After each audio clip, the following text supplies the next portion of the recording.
100 कोटी रुपयाचा घोटाळा झाल्याची तक्रार शासनाकडे केली। माननीय महसूल मंत्र्यांनी त्याची चौकशी लावली। जिल्हा अधिकाऱ्यांनी चौकशी समिती नेमवली। 2 डेप्युटी कलेक्टर आणि तहसीलदार अशी ती कमिटी नेमवली। रेकॉर्ड तपासलं।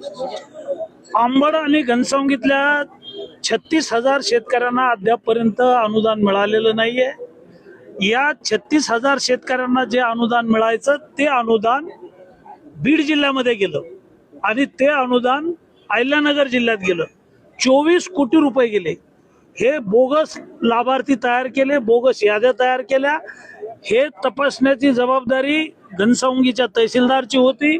मुख्य आरोपी आहेत त्याच्यात अंबड आणि घनसावंगीचे 2 तहसीलदार, त्यांच्यावर कारवाई झाली पाहिजे। त्याच्या संदर्भातला हक्कभंग विधानसभेत येईल। आदरणीय लोणीकर साहेबांनी सांगितलं की जिल्हा अधिकाऱ्यावर हक्कभंग आणायचा आहे। 100% लोक प्रतिनिधीला डावलून जर एखादा जिल्हा अधिकारी जर असं ठरत असेल आणि आदरणीय महसूल मंत्र्यांनी सांगितलं होतं सगळ्यावर कारवाई करा। सभागृहात विधानसभेमध्ये आदरणीय लोणीकर साहेबांनी हा प्रश्न मांडला होता, तेव्हाही सांगितलं पण स्थानिक पातळीवर जर कोणी त्यांना पाठीशी घालीत असेल त्याची शहानिशा करून, तसे लोणीकर साहेब म्हटले की आम्ही उद्या कलेक्टर सुद्धा हक्कभंग आणू आणि त्यांची बदली करायलाही मागं पुढे हटणार।